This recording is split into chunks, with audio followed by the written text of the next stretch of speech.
It's recording. Okay, very good.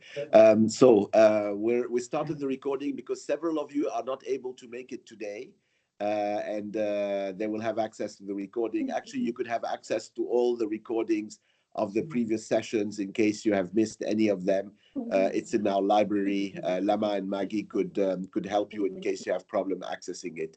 So today, if you ask us, what are the two most important challenges that organization are facing? The two most important one, people would say it's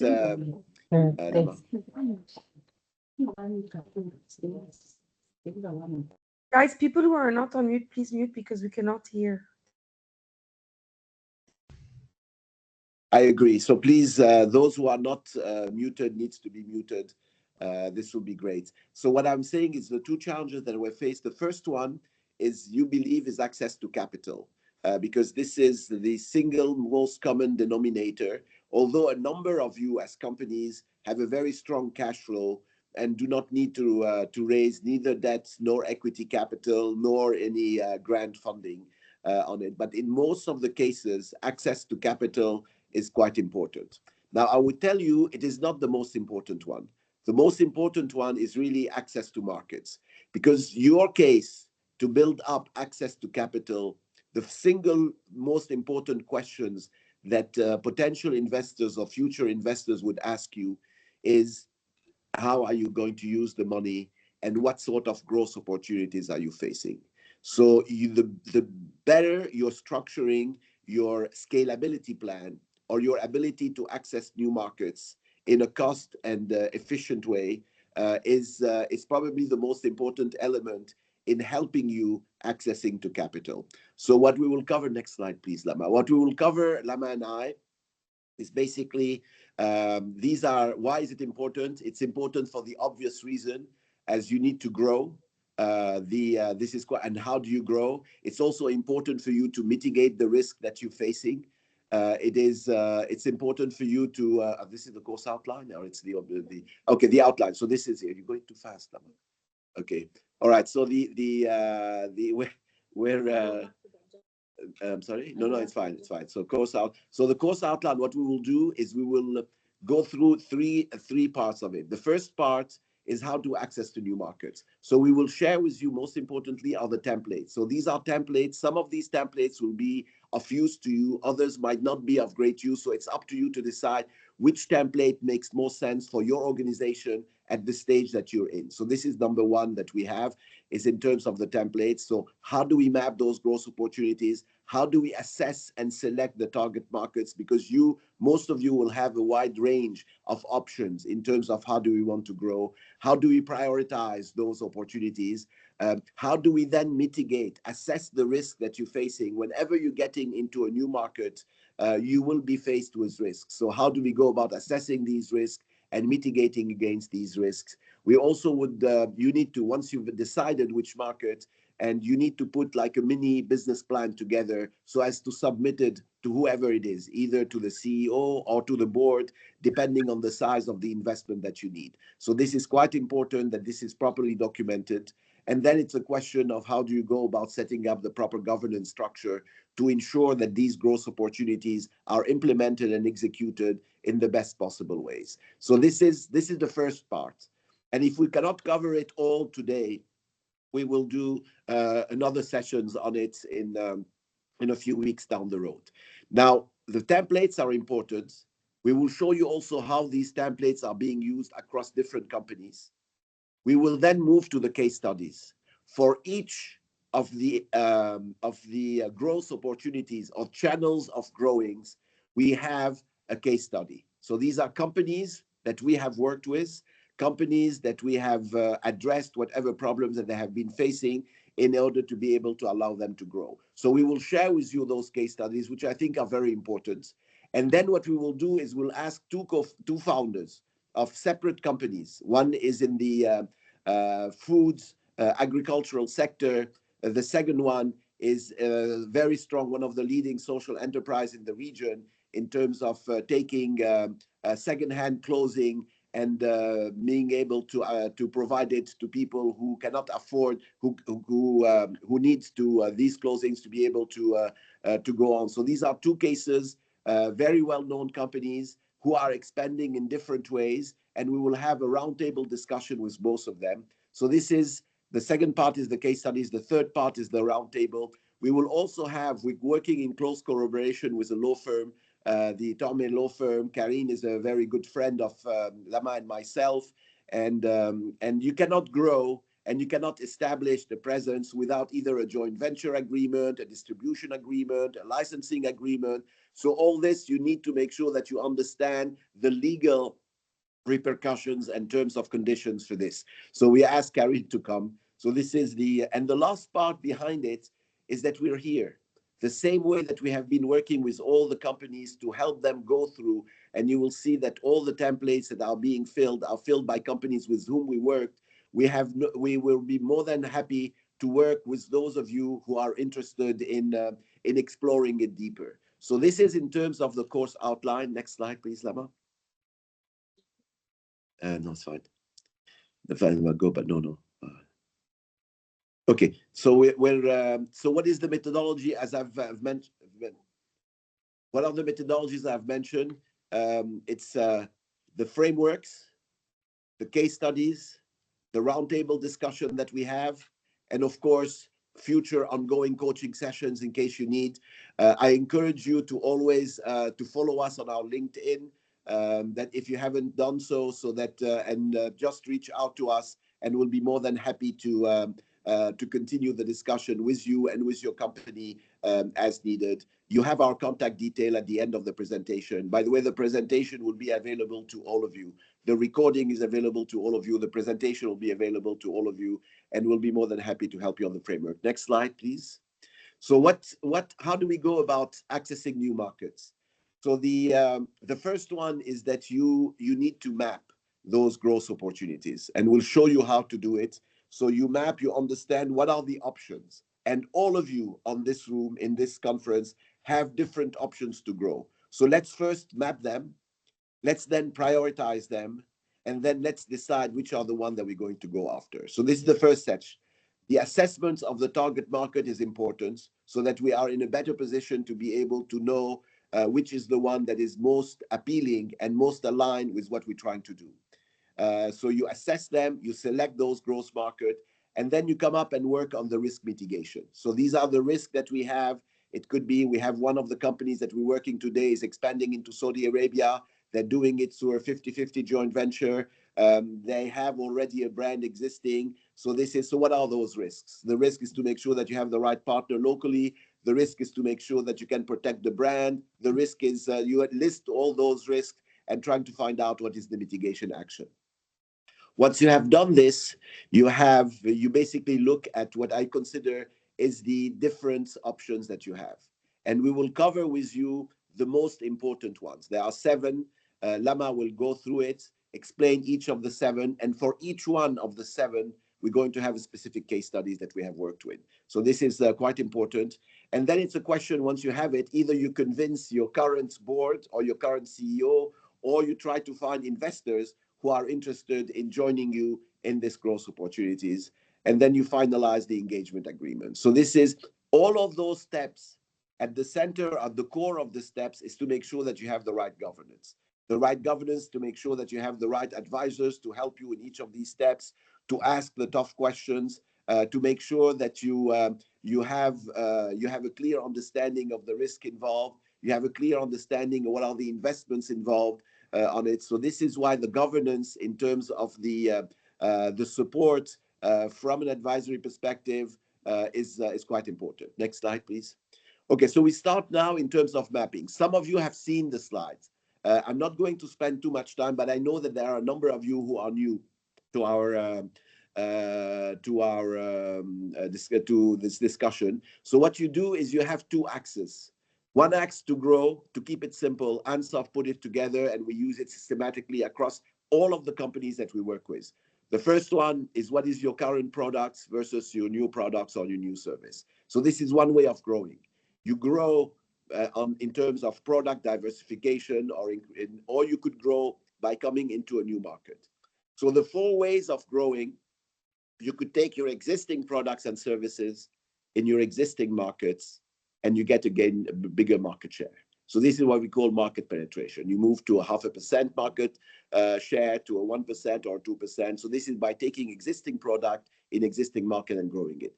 The second way of doing it is taking existing products or services, but doing it in different markets. So these markets could be a new country, it could be a new region, it could be a new channel that you do. So this is how you grow in terms of, and this is market development: existing products, existing services to new market.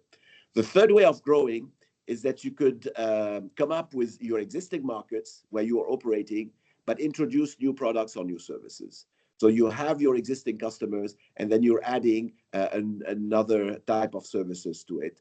And the fourth one is you could take new products or new services into new market, and this is called market diversification.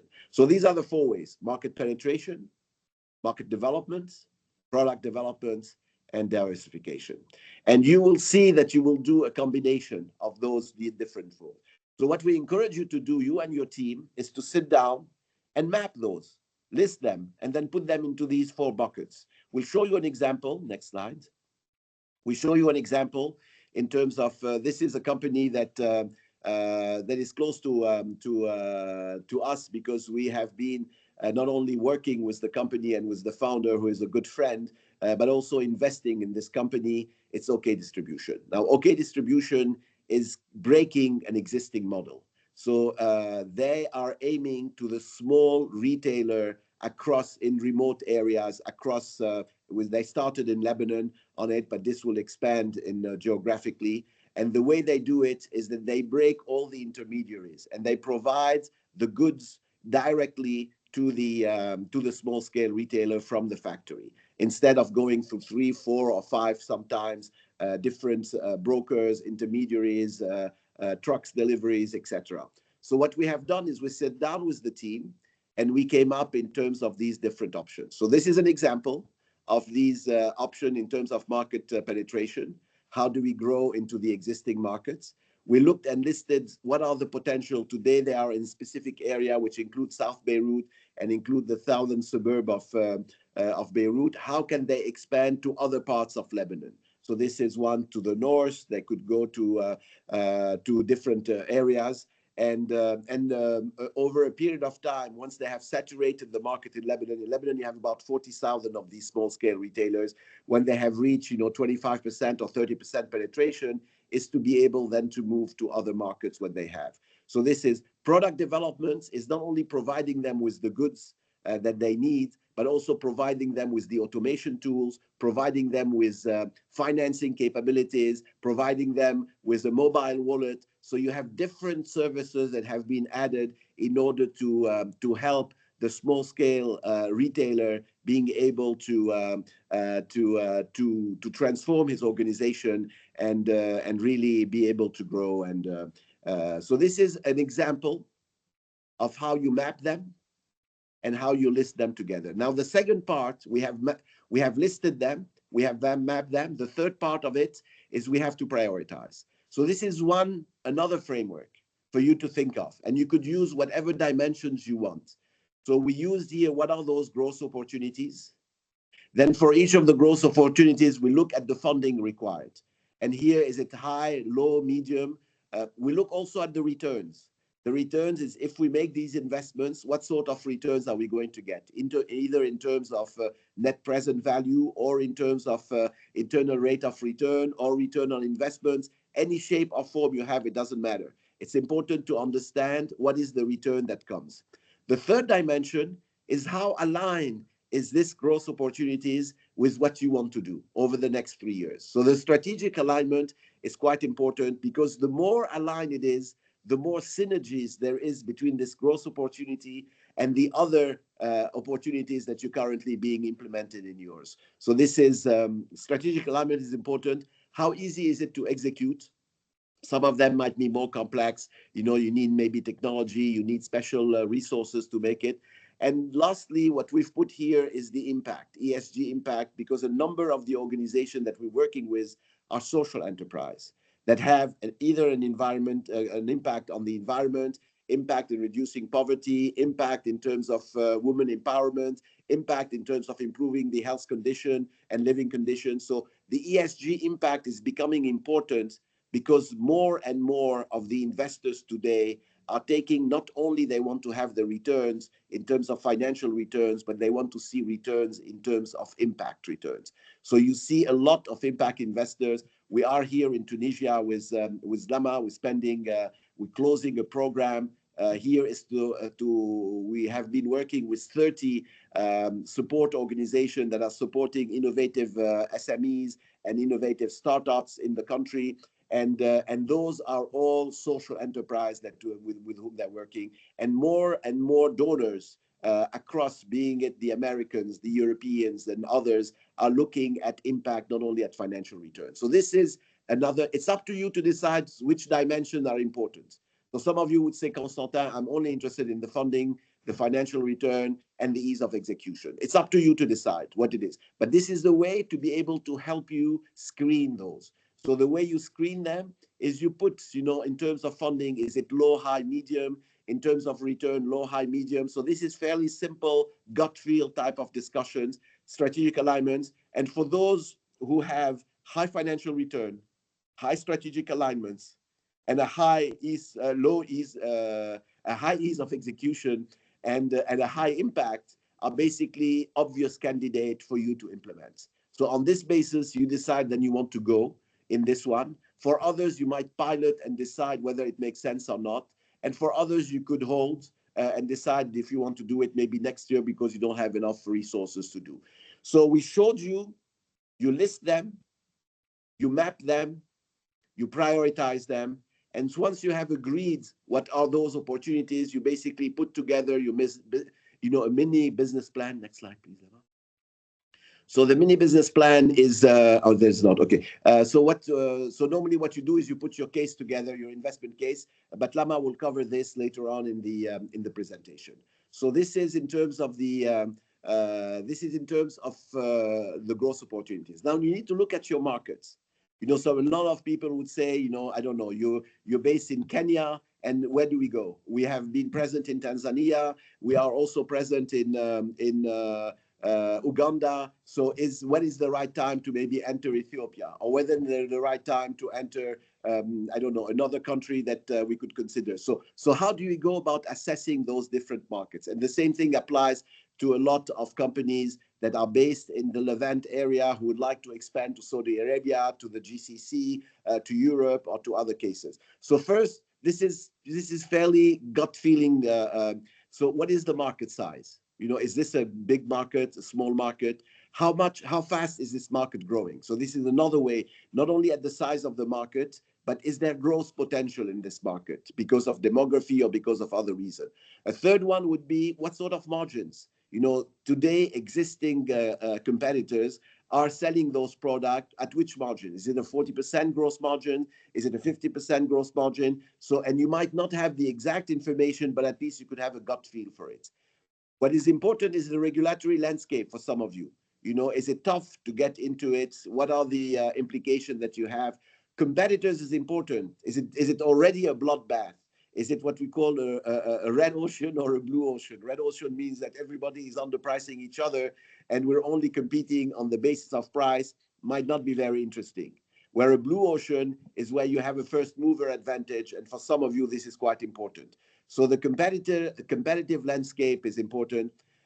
What are the distribution channels? How easy is it to set up those channels in countries?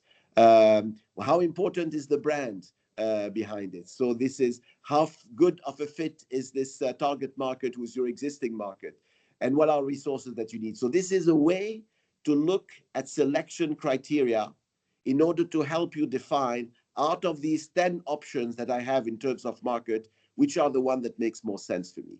And Michael Porter, next slide, please. Michael Porter has summarized it. All of you are familiar. I'm not going to spend too much time. So if you want to take those questions and put them, he said there are 5 forces. This was back when I was at the business school 40 years ago, and it's still applicable today. These 5 dimensions, one I've mentioned, which is the intensity of competition. The other one is the bargaining power of the buyers. How loyal are these buyers to you? the bargaining power of the suppliers, the barriers to market entry. How difficult is it for a new competitor to come into this market that you, and based on this gut feel with the questions related to it, you could then assess whether it makes sense. At the time when this was introduced, I was at HP. We used this to, this was when we had, in one side, we had a lot of the PCs, we were personal computers that we had, and on the other side we had the all the software and the services and the supplies that goes with it. And if you use this exercise with it, if you look at personal computers today, what you have, these are basically commodity products. In terms of barriers to market entry, very little. In terms of the loyalty of the buyers, very little. They will shop and jump unless maybe you're an addicted to an Apple user and you want to continue. But in most other cases, there is very little loyalty in the market. Who are the suppliers? It's basically Intel and Microsoft. And their ability, their strengths in negotiation is they have a monopoly pretty much. So it's extremely difficult. And what are the alternatives? Many alternatives behind it. And in terms of a competitive arena, it's a bloodbath. You know, it's really about discounting. It's really about, so this is a sector or a market that that doesn't carry a lot of financial value creation potential that you have. On the other side, if you use it for software or use it for supplies or use it for services, you go through the same exercise and you will see that on opposite, barriers to market entry for software is pretty high because you have to spend a lot of time in R&D in before releasing the software, testing, etc. Once you have these customers used to your specific software, ERP software or equivalent, they tend to stick to it. There is, in terms of competition, is not as much of a bloodbath. And of course, your the supplies is basically your own workforce. So this is you, and you have complete control on it. So on one side, you have PCs where the margins we were delivering were single digits, mid-single digit, where in the software, if you look at gross margins, they were running in the 70 or 80%. Supplies, similar thing. Services, similar thing. So once you go through it, you will see where is the potential for financial value creation and for growth behind it. And Michael Porter's was a good way to be able to assess it behind. Now, still, HP at the time decided to go into PCs primarily for what? To protect the printers and to protect the supplies and to protect the others. So this was more of a defensive strategy. And at the end, they ended up spinning it off the same way IBM did and the same way others did, because they realized the core is not in here. But this is a way to be able for you to help and to simplify it. Next slide. Okay, once you've decided on the market, when you do, and this, we've gone through this slide with a number of you, is you list what are the risk areas that you have. If, for instance, you decided to penetrate, for instance, with CCHO, one of the decisions that we have put together is on one side, we want to penetrate the Canadian market. On the other side, we want to penetrate the Saudi market. So what we need when Christian and the team works together is what are the risks to penetrate the Saudi market. So you need to make sure that you have the right partner. You need to make sure that you have clear understanding of who are the big customers and how best positioned you are versus competition to address it. So you need to make sure that you are able to find the right CEO to be and retain the CEO over a period of time. So you list those risks. You list what is the probability of the risk happening and what is the impact in case it happens, and then you put your mitigation plan. So this is something that I would encourage you to do whenever you're contemplating a new market or a new service offering into a new market. So this exercise, and we've run this with you in the past for some of you that have been present in other of the sessions that we had. Next one. Okay, so here I'm going to stop on it. So we're checking the time.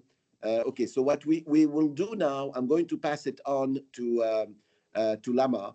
We will take your questions. What we're going to do, Lama is going to talk, and then what we have is we have the round table with two of the CEOs of organizations that we have worked with in the past that are going to share their experience in one of these different channels. But to summarize it here, when you get into a new market, you either set up your new company.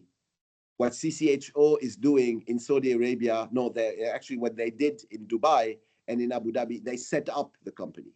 So this is, they've set it up, they've established it, or you could decide to export. So what you do is you have your products and your services and you export. We will show you how we're working with biomass, and they do this in a beautiful way. You could have a distribution agreement. So you find a distributor to distribute your product into the new region. Or you could set up a joint venture. In the case of CCHO, it is going to be a joint venture in Saudi Arabia.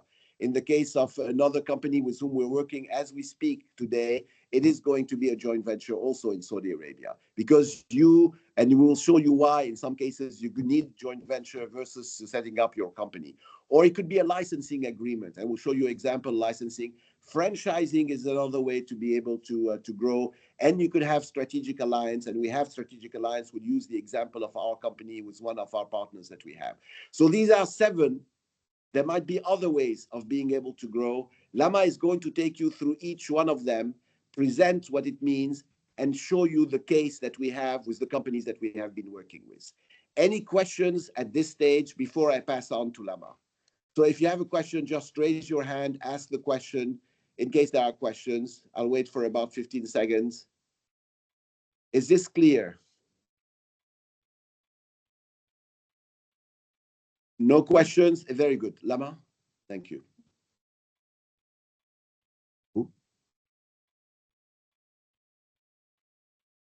Good morning, everyone. Can you hear me? You too? Yes. Yes.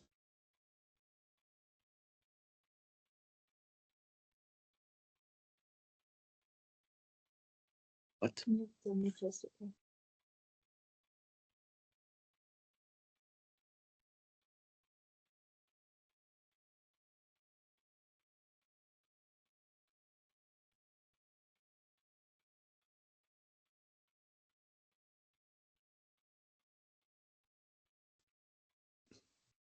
Good morning, everyone. Can you hear me now? Yeah, we can see you also. Yeah, I'm using Constantine's device. This is why I got disconnected on my computer. Just give me 1 second so I have the slides ready again.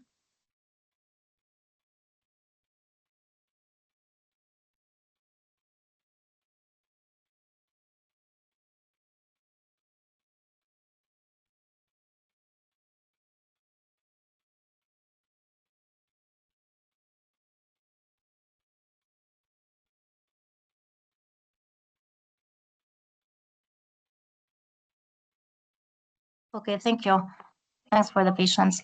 As Constantin mentioned, there are different channels for accessing new markets. And once you have decided on the market, on the target markets that you're going after, the decision is the how. So how are you going to access this market? The first option that you have is setting up a company. And this is called greenfield investment. And the idea is to replicate what you have done in the local market or in the original market, to do it in the target market that you are targeting. And here, mainly because you do this when you have the means to do it, because it requires a large amount of capital to be invested to start this new company. And 2, you do it when you have the capacity to enter the market without any support on the ground from an existing player. So the advantages is obviously full control. You have full control over operations, over decisions, over the branding, over pricing, over the culture of the company, because you own it fully and you have control over it. Obviously, you get the upside potential, all of it. So you don't have to share it with any partner. You're on your own. However, the drawback would be the risk that you are taking. So yes, you are taking advantage of the upside potential and of the profit making that you will do, but you're taking a big risk because you're investing, first of all, a substantial amount of funds, and you're taking all the risk associated with it. The other challenge for setting up a new company, and we will hear it later from Omar Itani, who did this with Fabric Aid, is the regulation and the complexities of the actual local market. So in terms of compliance with laws, compliance with regulation, you need to understand the market that you are going to and be able to maneuver it yourself in order to go ahead and make this greenfield investment yourself. So factors to consider: as I said, the legal and regulatory environment. You have to have access to resources as well. So to be able to do the same success story that you have done in your original market of presence and to replicate it in the new market, you have to have access to skilled laborers, but also to the whole infrastructure in terms of suppliers, in terms of logistics, to make it happen. And the idea here is to adapt to the market. So you have to ensure that you can adapt your strategy, adapt your positioning to the new market, whether it is on the branding, whether it is on the product characteristics, to ensure that you can be viable in the new market and replicate the success that you have created in the first market. I will let Omar later on, when he joins, go over the specifics of Fabric Aid and their experience in going to the Jordanian market and taking Fabric Aid there. I'll move to the next one, and then at the end, I think we will invite through the roundtable Ramya Naame and Omar Aitani to join in. The second channel is exports. And this is the simplest, and it applies mostly to companies that are in production, so that are offering products as opposed to services. But even with services, we have seen that companies that are still remaining at their initial base are doing the export of their services from without having to relocate. And this is facilitated through remote working and remote delivery. So what are the advantages of export?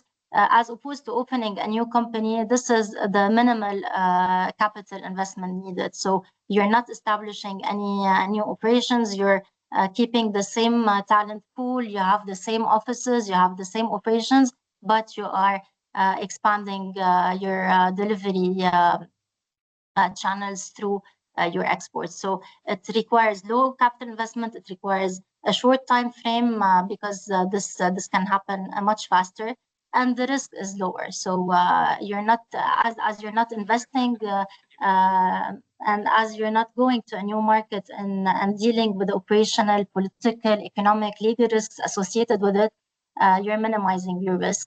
It's also a way for you to test the market. So before deciding to open new operations in Jordan or in KSA, you start exporting your products or your services while staying where you are, and then you gauge the demand for the product, you understand, you test the market, you understand what are the characteristics of the market, and then you can make your decision later on to move forward or not. And the last thing on advantages is quality control. Nothing has changed in terms of production and service delivery, and you can maintain consistency without taking any risk of affecting the quality of your service delivery or of your products. Now, when we talk export, there are challenges associated with it as well. One is the reliance on distributors that are helping you take your product there, and which might affect your brand positioning and the quality of your service delivery. The second one is the trade barriers that you have, whether it's tariffs, whether it's actual trade barriers, whether it's also the shipping costs associated with export, the currency fluctuation whenever you are dealing with the high risk currencies in the target market, and so on. And then it's the brand presence. With the companies that have chosen to do export as opposed to opening new operations or going through a franchise or going through a new company there, the brand presence is not as strong when you're doing export. So it's different when you have your products that are shown on the shelves of supermarkets, as opposed to having your own distribution store with the brand, with the presence on the ground that would provide a better brand presence. So things to consider: distribution networks to ensure reliability, to ensure that the local sellers can handle your products as well as you can yourself.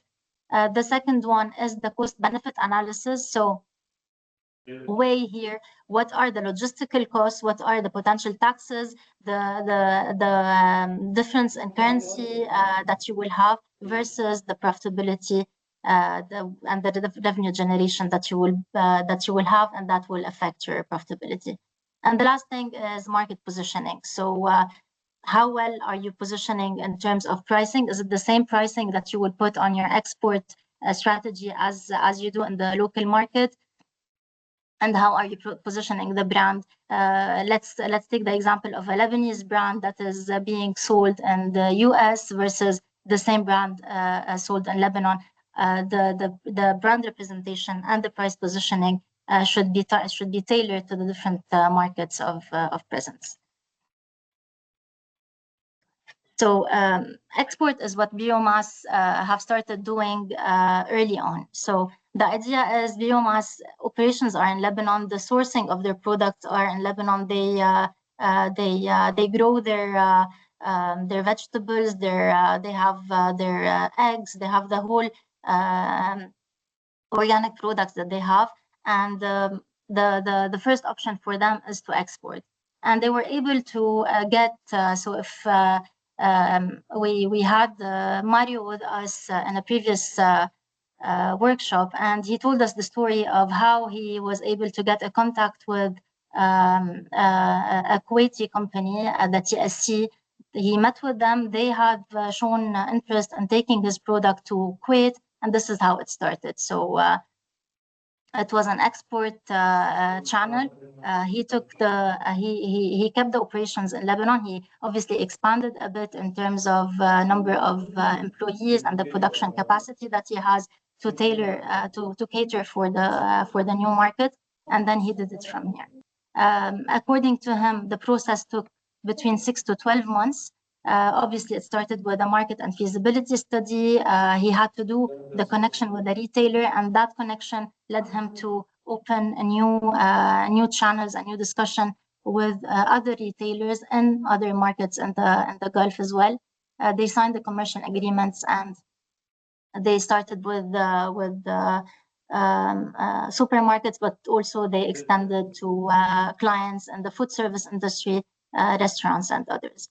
And the key learnings for Biomass from the export experience that they have is one, that market discovery takes few months. So it's not immediate. It takes time to get the right supply, the right market demand, to understand the right market demand, to understand the cycles. When do you have to increase your production to be able to meet the growing demand, and when the demand is lower.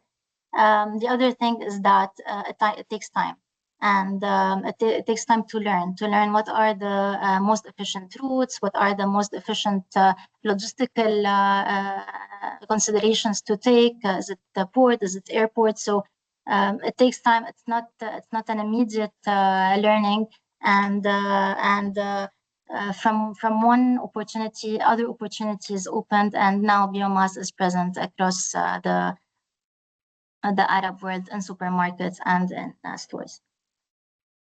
The next arrangement, the next channel is through distribution agreements.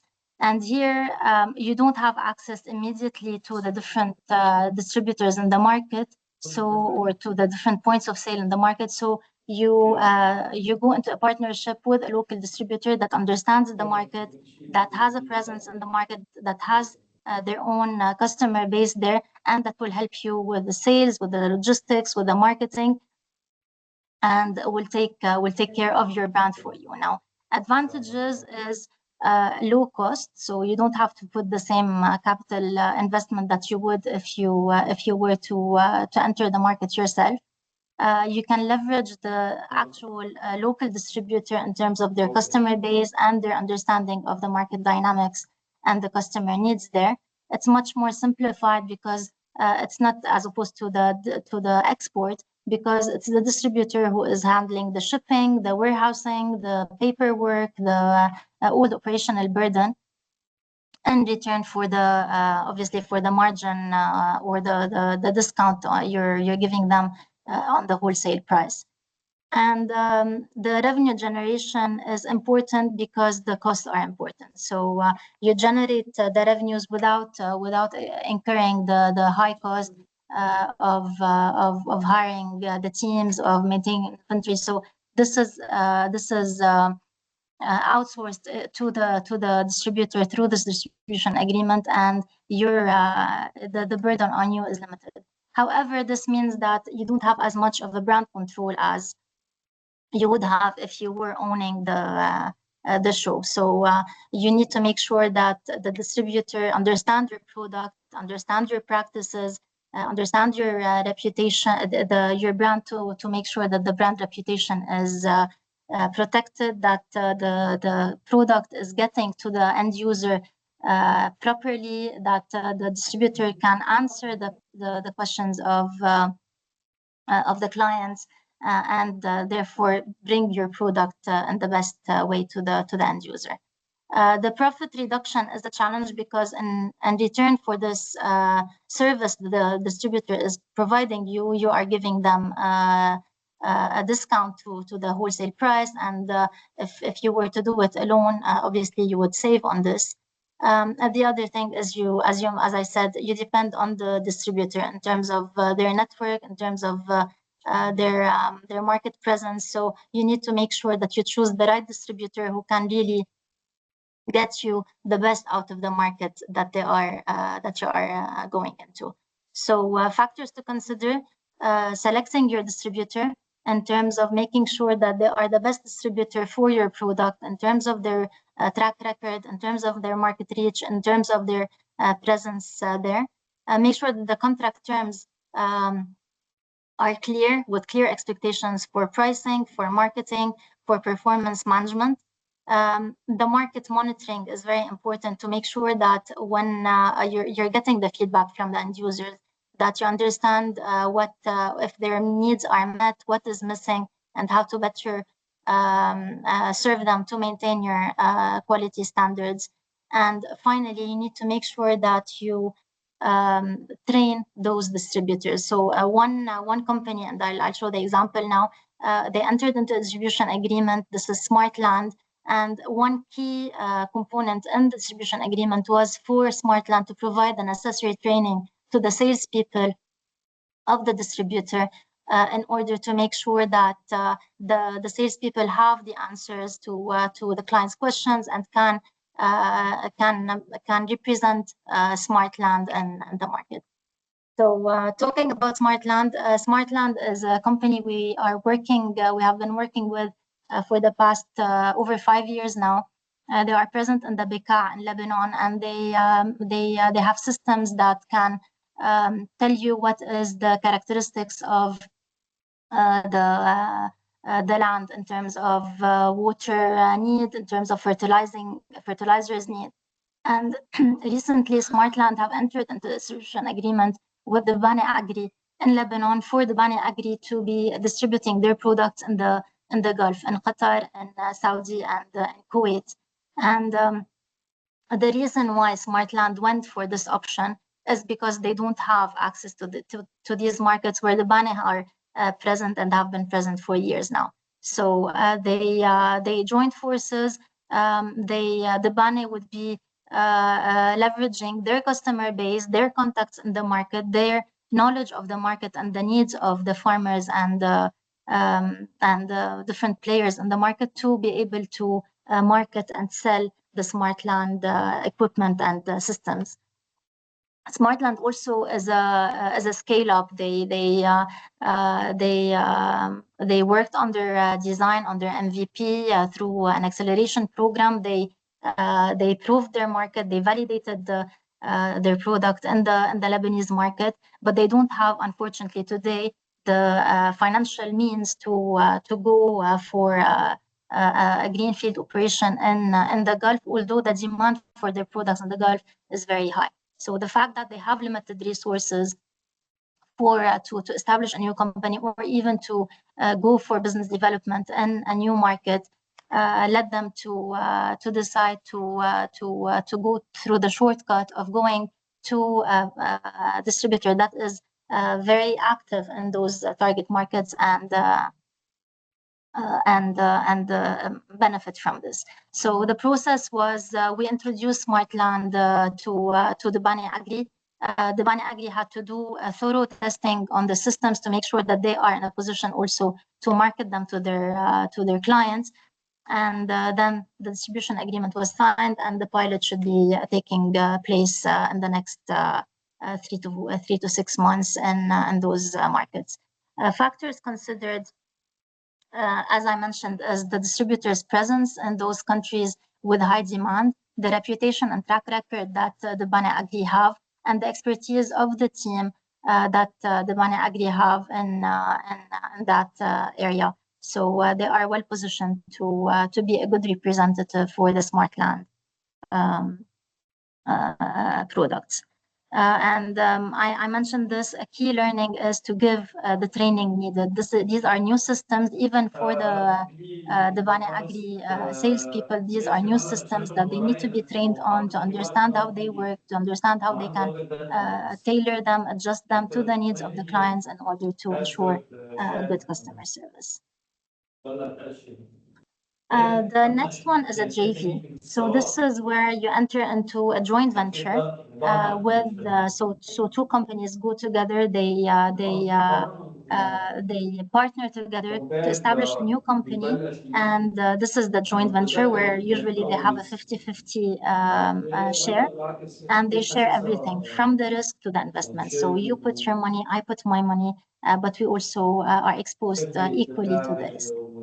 The advantages of having the joint venture is to benefit from each party's core competencies. So when Constantin was giving the example of one of the companies in the fashion industry that we are working with, they are present in Lebanon, they are moving to Saudi, and they're doing this through a joint venture. They have the brand, they have the production, and they have the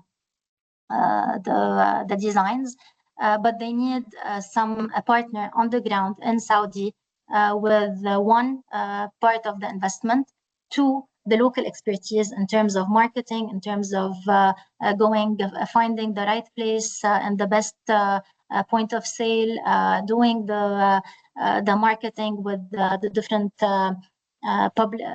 media players and so on. So this is where they combined each their expertise and each their value add and created this joint venture. This will also facilitate the market access, because when you're leveraging on the existing presence of the second party, it's much easier. The operational, the regulatory, operational, and business components are already covered, so each will focus on their core competency and enter the market.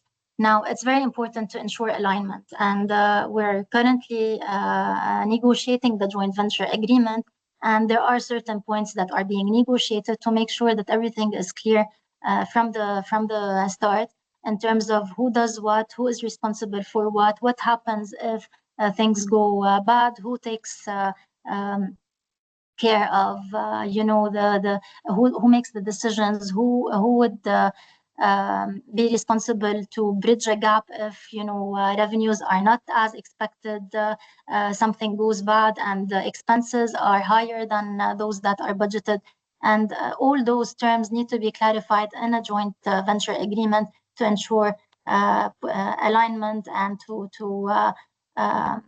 limit the risk of any conflict going forward. And the joint venture also, for our client, it would have been much more profitable to go and establish there now. And this is one of their concerns, is that why do we need to give up so much of our profit share? Well, the answer is because they are also contributing to with their local expertise and with the access to the market that they're providing. So this is the give and take of such decision. Alignment of goals is very important to make sure that both parties have a shared vision, they trust each other, they have a clear strategy and exit strategy going forward. The legal agreement should be in place, and now Mira will also discuss this point. And there needs to be compatibility in terms of operations, in terms of culture, in terms of reputation, to make sure that this is a successful joint venture that is not deemed to go into a conflict, because it is very difficult. This is one of the challenges of a joint venture. It is difficult to break it. It's a new company. It's not that one party can easily get out of it. It's and this is what makes in case of conflict, it makes it a bad situation to be in. So this is important to ensure that you're doing the joint venture with the right partner. Edrafor is another company we work with. They are in the piling and contracting field. They've been present in Lebanon for decades, and they expanded to KSA in 2005 through a joint venture agreement with a local Saudi partner. Now, one major driver for the decision is that in Saudi, and this is going back to the barriers of entry to a certain market, you needed back then to have a local Saudi partner to be able to establish operations and work in the country. But they also joined forces with a party that is very knowledgeable and has expertise in that field, and that leveraged their local market knowledge and also their network in terms of potential clients to open doors to Edrafor. And also the nature of the business of Edrafor meant that they needed to be present on the ground. So export does not work, distribution does not work. They needed to be there. So for them, it was either a greenfield operation or a joint venture. For regulatory reasons, the greenfield did not work. And for business reasons, it made more sense to do a joint venture to have faster, quicker access to the market. The process took around 9 to 12 months. It started with introduction to a local partner through investment advisor. They drafted the legal contract, they opened the office, and they hired the team, partly from the local Edrafor staff and partly from new staff that joined the company. And operations were launched this way. The joint venture agreement, as I mentioned, it's very important to choose wisely and to choose well the local partner. It is the very most important consideration in a JV. Distribution of roles and responsibilities of who does what and who takes responsibility of what, to make sure that you have accountability and the distribution of roles is clear.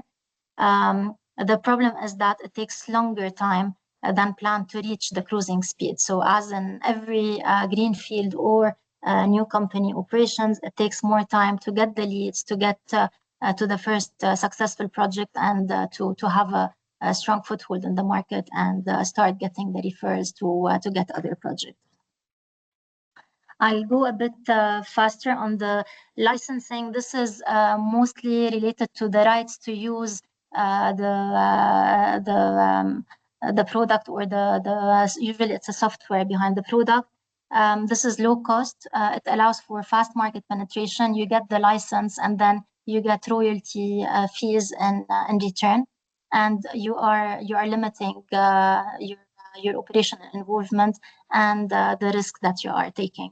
At the same time, you are letting go slightly on the control side. So the licensee's production standards and brand representation are not really under your control. You depend on the performance of the licensee, and you don't benefit so much from the upside potential. So once you enter the licensing agreement, you have the royalty fee, and this is it in terms of share and the profits. But again, like we said in the joint venture, and in the distribution agreement, the choice of the partner is very important in terms of alignment and standards and quality and brand protection and ethics, so that you ensure that the license is not misused. So you go for very clear license agreement terms, like you do in the joint ventures, with clear clauses on the royalties, on the performance standards, on the quality control side. And it's very important to leverage the market familiarity of the licensees. So the local experience, the reputation needs to be a key driver for the decision to take it. An example on licensing agreement is the Scene platform. So Scene platform is an online platform that was launched by the Beyond Group with the support of Oxfam and the EU. And this is a platform that puts together the social enterprises with the business support organizations, with experts and with investors.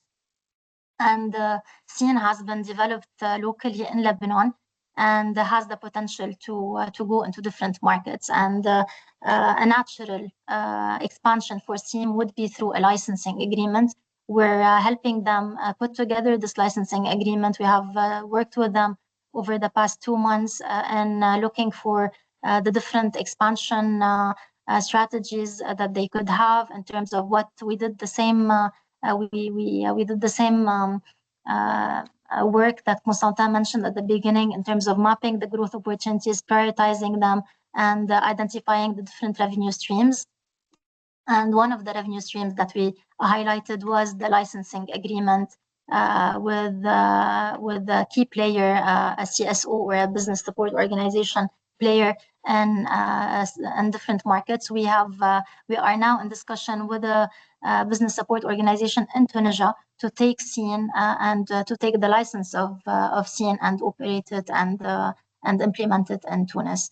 So why we would adopt such channel? Because of the actual quality of the product. It is a platform, it is an online platform. And demand for it is very high in the markets where this ecosystem is growing. The process is for,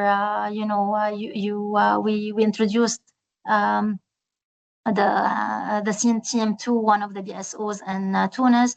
They pitched for it, they demoed the functionalities of the platform, and we are soon to be drafting the licensing agreement for this to happen.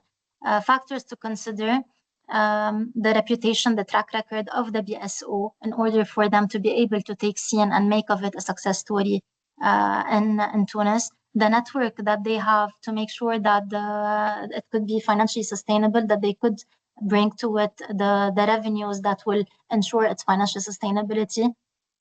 And the licensing framework needs to be clear in terms of continued support, continued support and logistics and updates, and making sure that the content is updated and so on. So this is on the licensing agreement. Franchising is similar to licensing, but here you're giving your local partner the authorization to operate your brand in the country, in the target country, target market, and return this time for a franchise fee. Now, with franchising, typically it's not a flat fee. It could be there are several revenue sharing schemes where you get your franchise fee, but you also get a certain percentage of the upside. It's low setup cost, so the advantages is that in terms of cost, you're not looking for a huge investment. This is where it's different from the greenfield operation. So I'll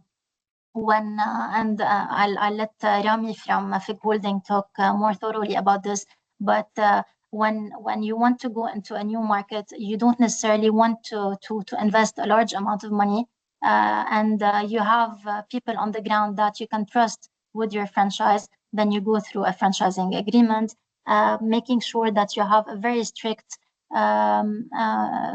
clauses in the franchising agreement that would protect your brand image, the quality of your service, and in detail the operation procedures that need to be followed with the guidelines in order to make sure that the franchisee is bringing the same quality of that you have in the local market. So quality control is important. The risk of brand dilution, because they're using your brand. So when Mairig is opening in Egypt, they're opening under the name of brand of Mairig, and you wouldn't want your brand to be diluted because of substandard procedures or standards that they have, and this should be listed in the franchising agreement, and I'll let Rami later on cover it more thoroughly. The final one is strategic alliance, and this is not a joint venture. So we're not creating a new company. We are entering into a strategic alliance, two companies, two organizations with shared resources and knowledge, but different core competencies, and they are joining forces in order to go for to use their complementarity and go for a project together or an operation together. We've done this with Make Sense, which is a program manager that is present in Lebanon. We are soon, next month, we are starting a program that is with a capacity building program for social enterprises and NGOs in Lebanon. And we wanted to do this program, but we needed the program management skills that today within our team we don't have yet. So we joined forces with Make Sense through the strategic alliance. We pitched for the program to Drosos, and we got it, and we should be implementing it starting February. So why a strategic alliance? Because we needed to leverage on each other's complementarity and core competencies. It's the advantages is that the risk and the reward are shared evenly. So we get to benefit both of us because we're contributing, both of us. Control over strategy and operations is there because we are both running this. Compared to a JV, strategic alliance opens an easier exit from the alliance because you don't have the same legal considerations as you do, and now it's always complicated, but it's less complicated than JV. For factors to be considered for strategic alliance is definitely the alignment in vision and objectives and strategy between the two partners, and a clear definition of roles and responsibilities for each other to ensure accountability and project success.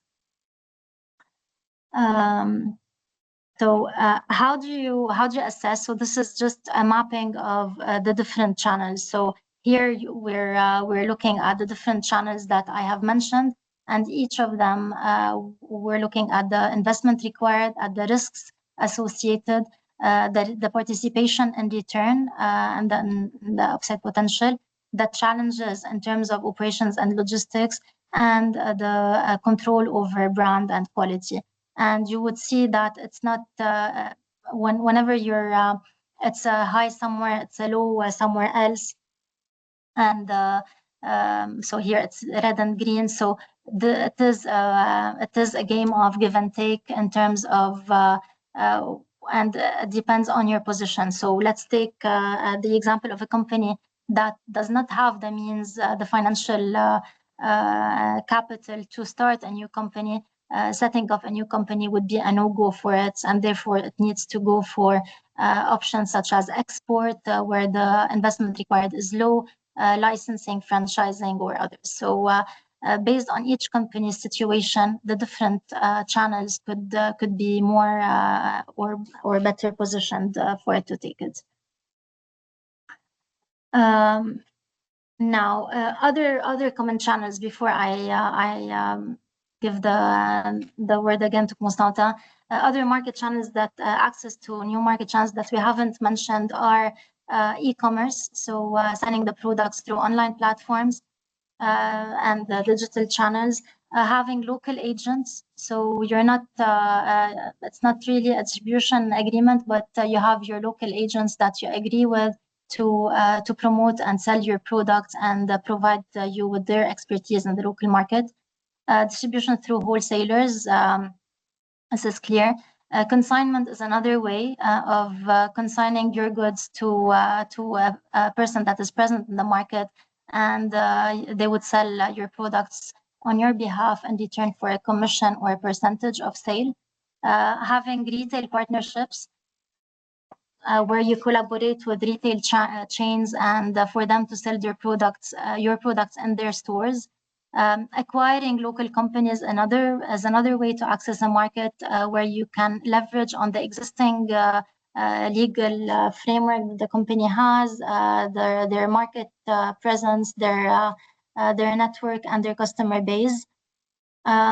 Other ways are include the marketplaces, the online marketplaces, where you would sell your products on platforms such as Amazon or Alibaba, and expand your reach without managing the infrastructure required. Also, we have pop-up stores and temporary locations where during Christmas period, you would have your pop-up store in one of those Christmas markets and create a buzz around your products and give more visibility to it. And finally, we have, and this is more and more happening, the influencer partnership, where you partner with an affiliate or an influencer for them to promote your products through their networks and drive your sales through their referrals. I will pause here before going to the business plan. I would invite Omar and Rami to join the roundtable that Constantin would facilitate.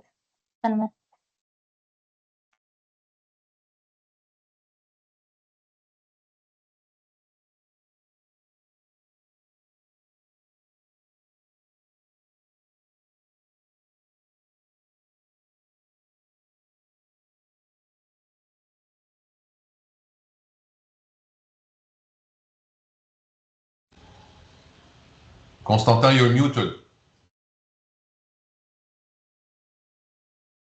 I'm sorry. Thank you. Look, I was thinking, Lama. I know that there was a lot of information that has been shared by Lama.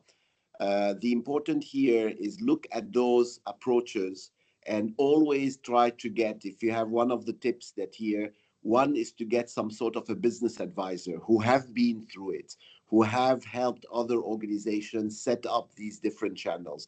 The number two is make sure that you have the right legal support to make sure that you avoid any misalignment in terms of expectations from both parties in case you have two or more parties in it. Number three is make sure that you have the funding or at least the support either from your board or from your organization or from a potential investor that is interested in entering with you this given market. So, and we're here to help. Always feel free to reach out as you have done in the past. And we're more than happy to continue the discussion with you. So, Omar, are you on the call? Now, Rami is a bit of is going through some bad flu, so he is still joining us for this. Omar, are you on the call? Rami, can you unmute? I'm going to ask. Is Omar on the call? Okay. So, Rami, do you want? Hi everyone. Propose? Yeah, I am here. So is it Omar or Rami? Rami. Rami, okay, Different very voice good. now. So, okay, Rami, what I propose is first, thank you for taking the time to be with us. We had the pleasure to work with Rami and the organization in the past years, and I received also. This is an important social enterprise. Rami, what I would ask you is maybe to describe a bit the organization.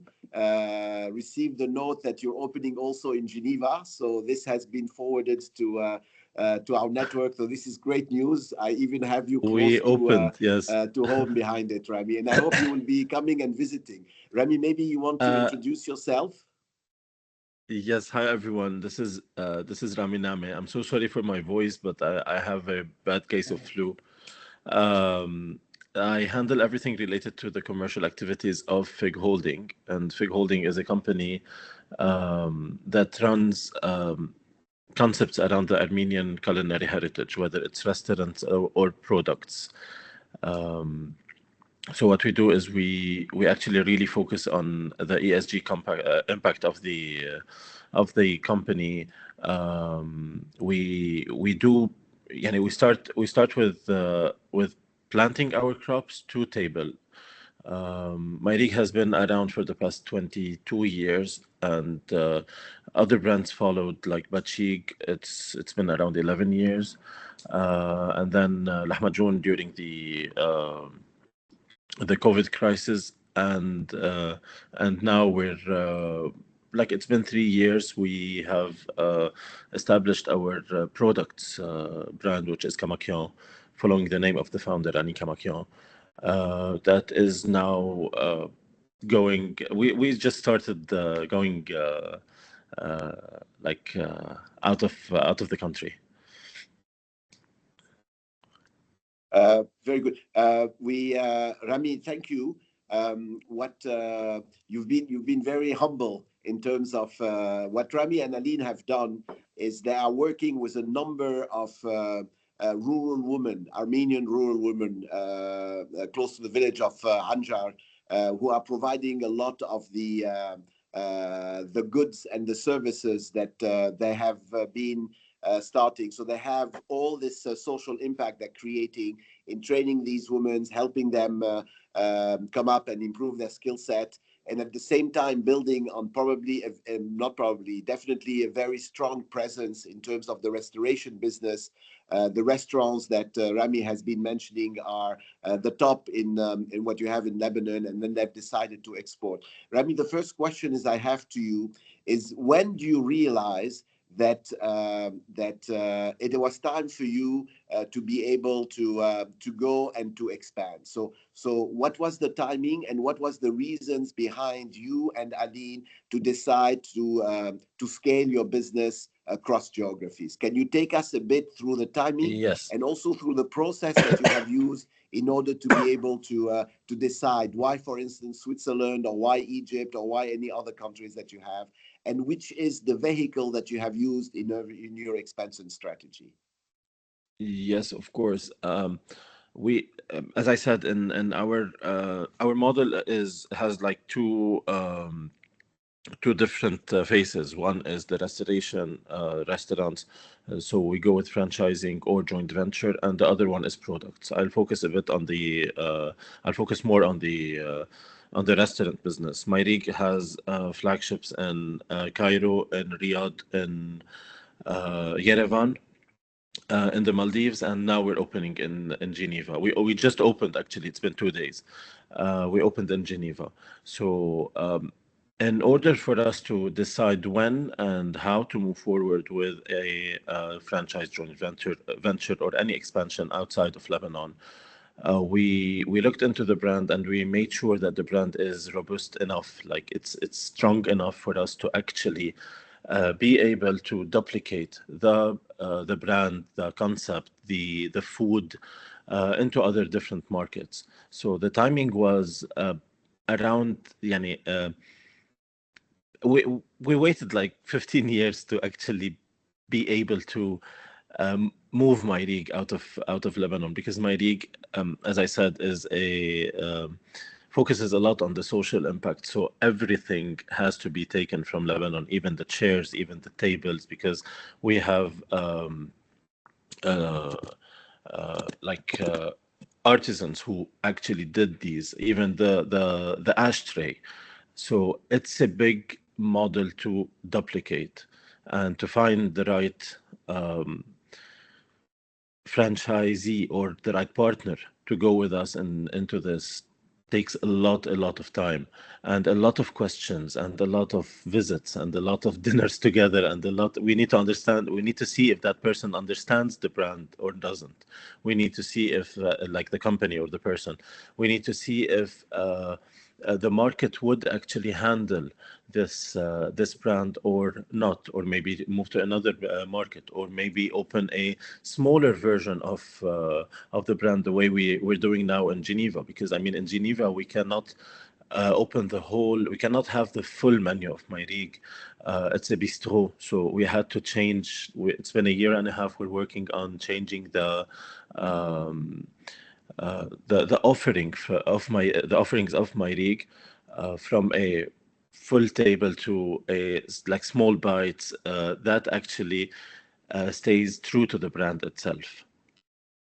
Excellent. Rami, if my last question to you and I is that if you have tips, you know, you've gone through it. I mean, to do the expansion across these different geographies with very different culture, you know. So you would say that normally when people open, they open up in the Middle East and they stick to, you know, Saudi Arabia, Dubai. Here, you've gone through into countries that have very little synergies in terms of culture. What are the one or two tips that you could share with the audience in terms of things to watch out for as you have expanded?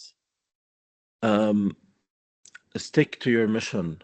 I mean, the mission of Mahdig is to spread the Armenian culinary heritage, and Armenian food is now in the Maldives. And to be able to actually go into the market of the Maldives, we had a few rocky steps when we started going with the Four Seasons, and we had to train and train and train.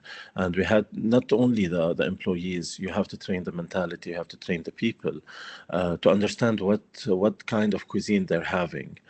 And especially if you have a good partner. So choosing wisely your partner, choosing a partner who is as passionate as you are about the brand, as understanding of the brand, and as understanding of the time it takes for you to explain the brand to the partner, to their employees, and to the market itself, because it's really like the communication strategy was really challenging, especially in the Maldives, and also especially and surprisingly in Armenia, because what we offer is Eastern Armenian cuisine, and in Armenia what they have is Western Armenian cuisine. So it was a bit of a shock to the market to see the manta served this way and not as a soup, to see the difference in presenting the dishes that they call home, and we changed the recipes, and it was a bit uh, we got a lot of anger in Armenia, like you cannot have this, you cannot do this way, and you cannot. Yeah, we had some resistance, but it worked out. It's been 4 years we're in Armenia, and the Great. other Rami, the yeah, go yeah ahead. Yes, go ahead. just another thing, you need to have a manual for every little detail, everything, even the belt that is worn by the waiter. We have a manual for it, like how to wear the belt, what color it should be, and like every little detail. And never, ever sell your brand short. Uh, Sometimes we're very excited to be signing with an emir in Saudi, or with a or in the UAE, because it is required to have someone on the board with from the country. But and I understand the franchise agreement would be very appealing to sign, but never sell your brand short. Never, understand the impact of your brand, and understand the power of your brand, and then go with this mentality to sign. Excellent. Rami, look, thank you so much. I know Suha is also on the call, and I know how close both of you are. And I remember fondly the dinner that we had, 3 years ago, and it was such an amazing experience with you and with Aline and Suha. So I tell you, I look forward to having the same sort of dinner when we're together in Geneva. So Suha promised to Definitely. visit. So the first thing I'll take her from the airport directly to the restaurant. So this will be great. So look, thank you for being with us, Rami. I know Thank we're you. running short on it. Omar, I appreciate your joining. What we're going to do is we're going to have another session on this, because we have not finished the slides, and I think there is also a couple of people that we would love you to meet. So I'm going to so on the legal side, and maybe another experience that we'll have another session to complete the slides and to make sure that that you have all the time to also ask your questions. Omar, thank you for being with us. Omar is the founder and the managing director of probably the most impactful social enterprise in Lebanon and across the region. He has expanded into Jordan. He's currently looking at expanding into Egypt. It's one of the companies that not only we advise, but also we have funded back 3 years ago. We're very happy with the work that he has done with his team. Omar, what I'm asking you is three things. One is to describe Fabric 8 shortly, that we have, because we really have 8 minutes left. Number two is to tell us, from the experience in scaling, and use Jordan as an example, what were the key learnings from you taking your leading position in Lebanon and trying to develop the same into Jordan. And the third question I have is more if you have tips for people that are expanding, what will be the tips that you will share with them? Omar, thank you for being with us. The floor is yours. First, thank you so much for inviting me. I'm very happy to be with you, and Hike to contribute back to everything you've contributed to Fabricate and to support and supporting our mission. Fabricate, shortly, is a social enterprise that works in the field of sustainable fashion. We collect huge amounts of secondhand clothing. We sort it, we clean it, and the vast majority goes to stores we establish in underprivileged neighborhoods. The aim of those stores is to enable marginalized communities to get decent clothing at extremely affordable prices. People come to our stores, everything is hanged, neatly displayed, there's price tags, fitting rooms, personalized advice. Marginalized communities can get the items they want at prices that they can actually afford. We are talking about an average price of $1 to $1.2 per item, without feeling that somebody is doing charity for them. Whatever items we cannot sell through those stores, we basically upcycle them into corporate merchandise, corporate uniforms, and new clothing through a upcycling facility that we have established in Beirut.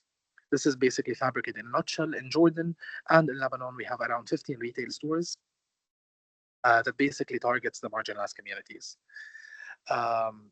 In our experience of expanding to Jordan, I'll start with the most important learning experience and the biggest mistake that we've done. We have more than one business line. We have the upcycling business line, we have the stores catering to marginalized communities, both elements I spoke to, but we also have vintage stores and barter stores. The mistake that we did when we expanded to Jordan, we wanted in the same year, or in the same 18 months, to expand all three concepts. This is a big mistake. Unfortunately, it didn't work out. We took three concepts into Jordan, and only two of them survived. And the concept that didn't survive had the cost for the company was $150,000. So we lost around $150,000 just because we wanted to rush the expansion. The problem with that was we believed and we are running three concepts in Lebanon, so we can definitely run three concepts in Jordan, and every 6 months we can introduce another one. But this puts a strain on the financial resources of the company. This puts a strain, way more importantly, on the time that the managers and the administration can actually afford. So صرنا بمحل وين ما عم نلحق على three concepts. All three concepts are performing worse than they were expected to perform. And the main reason هو إنه نحن we are not being able to manage between Lebanon and Jordan, three concepts here, three concepts there. So lesson number one is that when you are expanding into a new market, implement one vertical, and when this vertical is mature enough, is sustainable enough, and most importantly requires minimal headquarter intervention, it's the time to expand into a second and a third vertical. And the last point is the most important point, is how much time is required for you. For us, this is the most important indicator. If the concept still requires so much investment from my personal time, the top management's personal time, it means that this concept is not yet mature. This is learning number one. Learning number two, and we did this mistake both in Lebanon and in Jordan, is believing in big profiles. Go to a new country and hire this badass country manager and pay $5,000, $6,000, $7,000 for a salary. I don't really think this is in any way, shape, or form a good strategy, especially when you have limited margins. The better strategy to do is to start with local talents that can be easily replaced when you are establishing in this new market, so that because you'll definitely not find the mix and the right person from the first try. So you better have very flexible working contracts in a new market, especially with the administrative team. The local team that you rely on should be the team that is managing for at least 12 to 16 to 18 months. And then you start to integrate one local talent after another. And preferably those local talents should be at a middle management level, and then you go to an upper management level or to an executive level. So بس هيك to recap this point, don't start with the executive level positions when you expand to a new market. Start with a local team, then medium level executives, and then with time, after 18 months, after 2 years, you can introduce an executive level position from that local country you are expanding to. This was our personal experience and our personal learning. And definitely the flexibility in the working contracts, so you can withdraw and put people under probations to make sure that they align with your culture as a company and with the different cultures between the countries you are expanding to. Lebanon and Jordan are not very different, but the work ethic between Lebanon and Jordan is different. So this is definitely something that you need to account to. Also, those are basically two of our top learnings. The third learning is basically the role of you as the founder of the company or the upper management is to foster local partnerships. This can go a long way, and this we didn't do a mistake in. Thankfully, we did very well in that.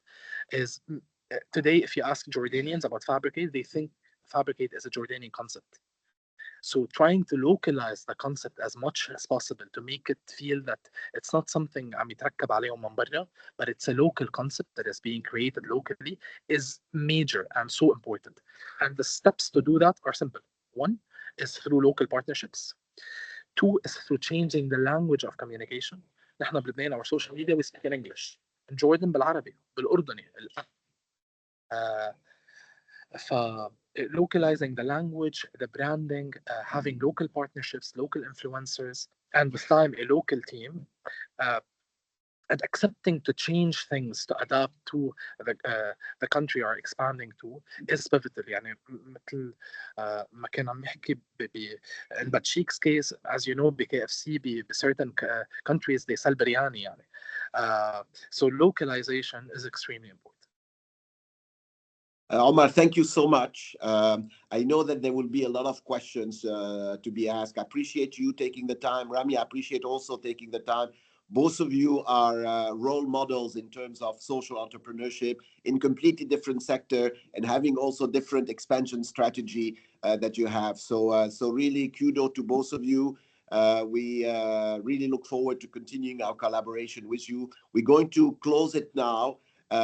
We will have another follow-on session on this one. Lama will, of course, communicate this and Maggie through our LinkedIn post. We will cover the legal aspects, which are fundamental. We will have a couple of other also founders of companies, not only in Lebanon, but also in Africa, to share their experience in terms of expansion.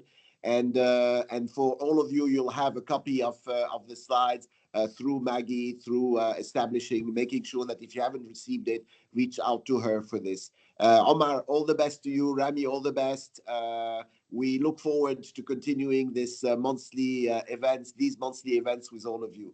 Thank you, and thank you very much for your presence. Bye.